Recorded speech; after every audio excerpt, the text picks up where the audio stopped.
لێ سەرگرنگیە سەردانا سەرۆکبارزانی بۆ بەغدایە و ئەجیندایە کۆمبوونێنوی دیگەلانên سیاسی و فەرمیên عێراقê ev seredan divê dema hestiyar da di nava aloziyên di navxuya Iraqê da û bi giştî lê rojhelata navîn û pêşhatên nezelal û çawaniya amadekirina Iraq û Herêma Kurdistanê ji bo rûberûbûna her alengarî û pêşhatekê çawaniya dîsa vegerandina tewafuk tewazun û şeraketê û pêkînana daxwazên Kurd û Sunneyan divê hikûmetê û vî temenê mayî jê hêjayê Xalid Debûnî peyvdarê desteya rizgarî û geşa pêdana Iraqê jê hewlêrê dipirsim.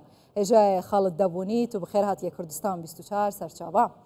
Cenabê hewe seredana serokbarzanî divê dema hestiyar da bû Bexdayê û kombûna digelanên diyar yên pêkênerên hikûmeta nûkeya Iraqê ne çawa dibînît?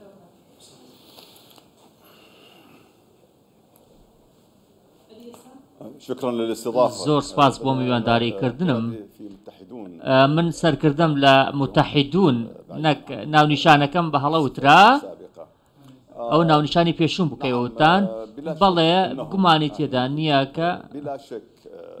تێدا نییە کە سەردانی بەڕێز سەرۆک بارزانی بۆ بەغداد کۆمەڵێک گۆڕانکاری گەورەی بەدوادادێت هەروەها پێشاتی نوێ دەهێنێتە ناوچەکەەوە جاچ لەسەر ئاستی عراقی بێت یاخود لەسەر ئاستی ناوچەکە هەروەها لەسەر ئاستی نێودەوڵاتیش چونکە تاوەکو ئێستا کۆمەڵێک قەیران هەن لە عراقدا چارەسەر نەکراون هەروەها جەنابی سەرۆک بارزانی هەمیشە کەسێک بووە کە سەرجەملایەنەکانی کۆ کردووەتەوە و هەمیشە چارەسەری دۆزیوەتەوە بۆ سەرجەملایەنەکان لەگەڵ پێگەیاندنی هەموو حکوومەتێک لە بەغداد هەمووان چاویان لە مەسیفی سەلاحەدین بووە بۆ کۆبوونەوە و سوودوەرگرتن لە ڕاوێژەکانی جەنابی سەرۆک بارزانی بۆ پێگەیاندنی حکوومەت هەروەها جەنابیان بووەتە چەترێک بۆ کۆبوونەوەی سەرجەملایەنەکان لە هەموو دەورەکانی پێکەیاندنی حکوومەتە جیاوازەکاندا. ئەمڕۆ ئێمە دەبینین کە گومانی تێدانە دۆخی عێراق ناسەقامگیرە چ لە ڕێگەی ئەمنیەوە بێت یاخود ئابووری و تەنانەت لەسەر ئاسی سیاسیش دۆخەکە ناسەقامگیرە. ئەگەر ئێمە سەیری ئەو لایەنانە بکەین کە جەنابی سەرۆک لەگەڵیان کۆ دەبێتەوە لایانی جیاوازن هەروەها کۆمەڵێک لایانی زۆرن کە ئەمەش گومانی تێدا نییە ئەومان نیشان دەدات کە بەشێکی زۆر لە دۆسیەکان لەسەر مێزی کۆبوونەوەی بەڕێز سەرۆک بارزانی دەبێت لەگەڵ لایەنەکان لەگەڵ ئیداری دەوڵەت کۆ دەبێتەوە و هەروەها دیداریشی دەبێت لەگەڵ چوارچێوەی هەماهەنگی کە چوارچێوەی هەماهەنگی ئێستا حیزبی فەرمانڕەوان لە حکوومەتی بەڕێز سوودانیدا لەگەڵ باڵۆزەکان کۆ دەبێتەوە ئەو باڵۆزانەی کە گرنگی و قورسایی خۆیان هەیە لە عێراقدا تورکیا، ئێران، چین، ویلایەتە یەکگرتووەکانی ئەمریکا هەر بۆیە ئەمانە نیشانی دەدات کە ئەم سەردانە کۆمەڵێکی زۆر ئەنجامی باشی دەبێت هەروەها دەبێتە هۆی چارەسەری بنبەستی سیاسی. جەنابێ هەوا ژێ بەحەز دکات کە بەvê سەردانê dê dest bikevin hem bû gelê Herêma Kurdistanê hem jî bû Iraqê bi pêkhatên nû ve dê çi bin gelo.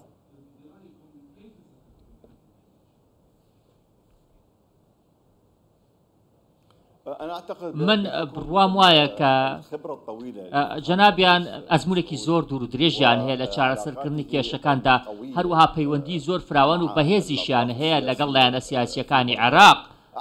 من بڕوام وایە کە کۆمەڵێکی زۆر ئەنجامی ئەرێنی دەبێت ئەم سەردانە ئەمە گومانی تێدا نییە.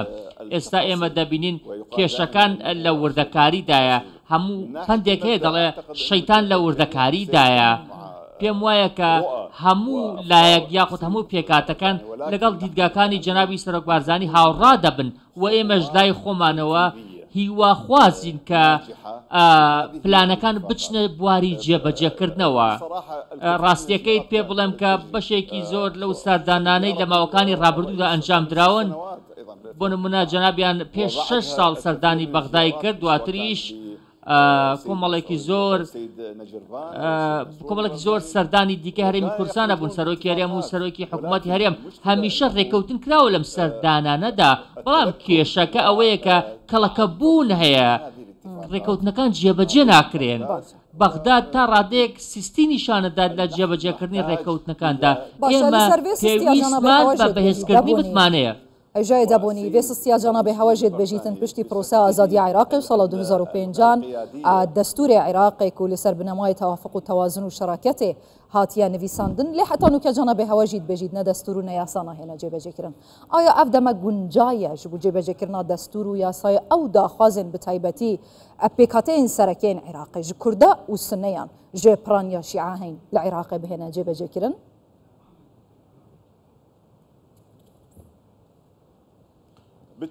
گومانی تێدا نییە. ئێمە ئێستا پێویستمان بە گەڕانەوەی بۆ دەستور، ئێمە پێویستمان بە جێبەجێکردنی بەندەکانی دەستورە.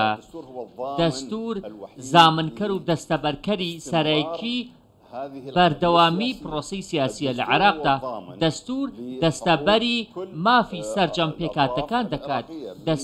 دەستور مافی سەرجەم لایەنەکان لە زاخۆ تا فاو دەپارێزێت. ئێمە ئەگەر دەستور جێبەجێ نەکەین بێگومان ڕوبڕووی قەیرانی جیاواز دەبینەوە، قەیرانی تازە ڕوومان تێ دەکات. پێویستە لایەنە سیاسیەکانی بەغداد هەوڵ بدەن یاخود لەوە تێبگەن کە ناتوانن پرۆسی سیاسی بەردەوامی پێ بدەن بەبێ جێبەجێکردنی دەستور. ئەبێ بەغداد لەوە تێبگات کە یەک لایەن ناتوانێت کۆنتڕۆلی سەرجەم عێراق بکات. پێویستە هەمومان هاوبەش بین لە پرۆسی سیاسیدا. ئێمە نامانوێت بەشداری بکەین، دەمانەوێت هاوبەش بین. ئێمە وەکو پارتی متحیدون داوای هاوبەشی دەکەین، داوا دەکەین کە لە پرۆسی سیاسیدا هاوبەشیمان پێ بکرێت. بەڵام بەداخێکی زۆرەوە کە دەبینین ئەمانە تەنها دەستەواژەن، ئەمانە تەنها قسەن یاخود نەچوونەتە بواری جێبەجێکردنەوە. ئێمە دەبینین کە ئەمانە پرۆسی هەڵبژاردنیان پێ بەڕێوە دەچێت، ئەمانە دەستەواژەن لە کاتی هەڵبژاردندا بەرز دەکرێنەوە. بەڵام کاتە دینە سەر ئەرزی واقع دەبینین لایەنێک یاخود پارتێکی سیاسی دیاری کراو ئەوەی جێبەجێ ناکات کە لەسەر ڕێکەوتووی. باشە هێژای دابوونی ئەم دزانین سنەیە گەلک کێشە هەنە و گەلک داخوازی هەبوون دەدەمە بەشداریکردنا vê حکوومەتێدا لێ دەبێژن بەشێ هەری زێدە و داخوازیên وانیên هەری سەرەکی divê حکوومەتێدا نەهاتنە جێبەجێکردن. بوو نمونە ئەvە چەندین مەها پەرلەمان بێ سەرروکە و لاانên سنی دەبێژن دەستێوەردانên لاانên شیعە ئەگەرە و پەرلەمان بێ سەرروکە و دێوەهاژی بکێشیت لە گۆڕی هەندێک پێشبینی و شرۆبەیان حتا دماهیا بێ خوولێ. سنە چژە حکوومەتان وکەیە سوودانی دوێتن ئەو تشتێ دوێتن قابلی جێبەجێکردنی عنی دەستێوەردانên ئەقلیمی دێڕێ بدەن؟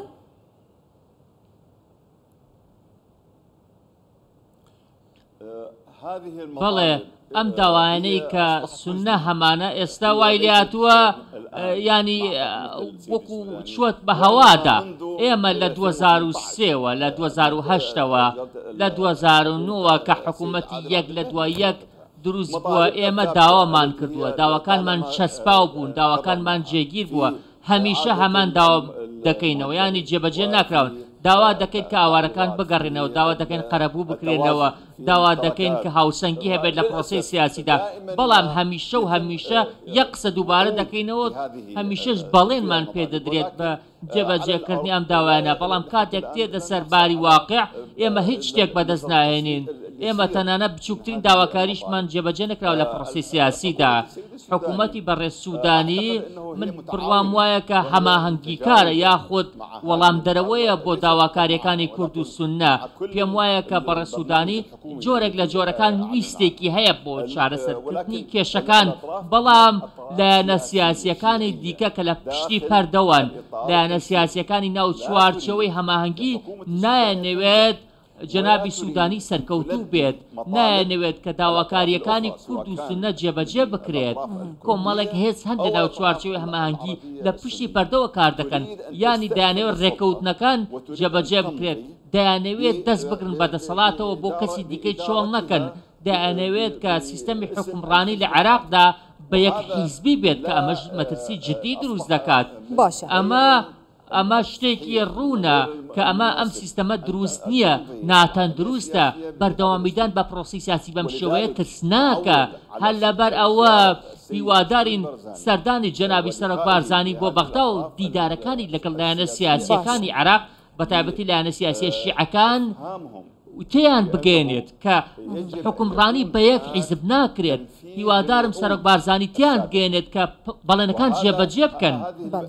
باشە بمەرجێن بەهاک و پرۆسەیە سیاسی یانژی هەفسەنگیە هێژای دابوونی هەفسەنگیە پرۆسەیە سیاسی لە عێراقیا تێکەوتنی شنگالی جێبەجێ نەکراوە.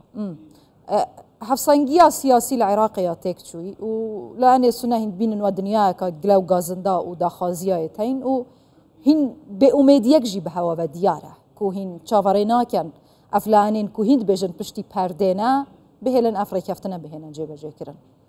برأياته ئەگە بەوی حاڵێ هەنەیە بچیتن نەتەوازن نەتەوافق نەشەراکەت و ئەمنیەتە عێراقی وەکی پێویست نینە ئابووری پێویست نینە لەانێکی هەی زێدەتر مەسلحەتەویدایە و بوی ڕەنگی بەردەوام ببیتن. پێشهات دێ چ بن بتایبەتی دناف ماڵە سونەیاندا دێ چ چێبیت دەمێن داهاتیدا.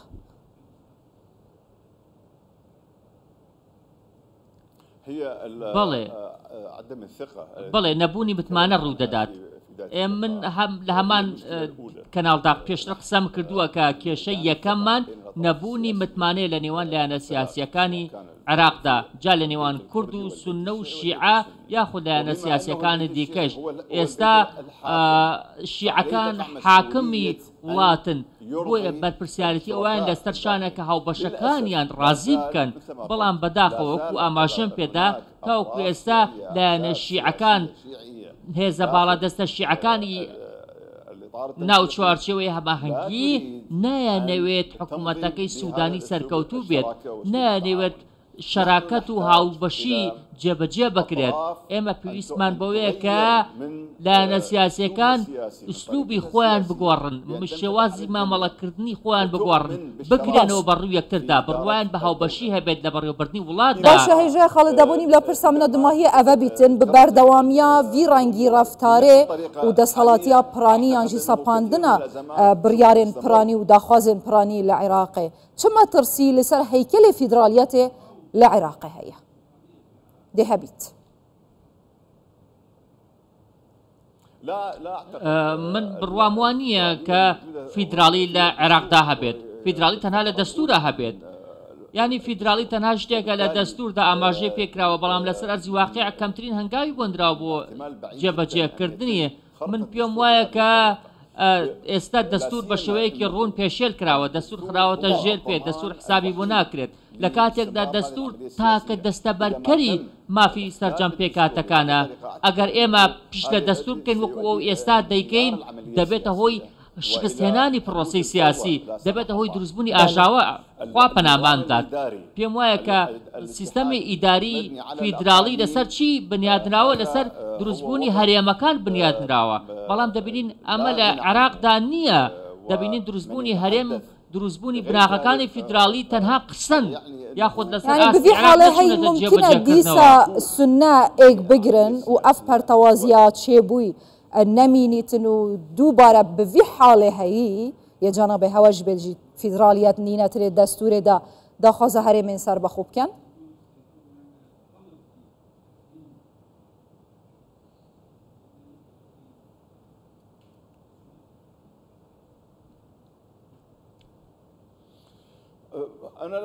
من پێم وانە کە دۆخی ئێستا گونجاو بێت بۆ ئەوەی کە پارتە سونەکان داوای دروستبوونی هەرێمێکی دیکەی سونە لە عێراقدا بکەن. ئێستا ئێمە دۆخەکەی عێراق دەبینین کە دۆخێکی زۆر خراپە.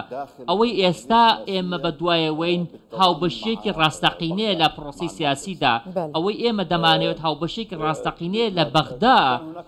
ئێمە پێشتر کۆمەڵێک هەنگاومان ناوە کۆمەڵێک هەوڵمان داوە بۆ دروستبوونی هەرێمی سونە بەڵام بەداخەوە شکستمان هێناوە تەنانەت پێش ساڵی 2014 هەوڵمان داوە بەڵام لە دوای 2014ەوە ئێمە تەنها سەرنجمان لەسەر جێبەجێکردنی داواکانمانە ئەوانیش گەڕانەوەی ئاوارەکان دروستبوونی ئەو ناوچانەی کە بەهۆی تیرۆرە و وێران بوون هەڵوەشانەوە ئێوە یاسایانی کەستەم لە سونە دەکات. بەم بۆنەوە ئەوە دەڵێم کە بەڕێز سوودانی هەماهەنگ بووە یاخود هاوکار بووە لە جێبەجێکردنی ئەم پرس و دۆسیانە بەڵام ئەوەی کە دەبێتە هۆی دروستبوونی بنبەستی سیاسی کۆمەڵێک لایەنن کە هێژە خەڵک دەبوونی سەرکردە لە هەفپەیمانیا متحیدن باوەرم پۆستەویژی گوهارتیە لێ مهم سەرکردەیە یەکگرتنە متحیدون ئەس باوەرم گەلاک سپاس تو هەر هەبی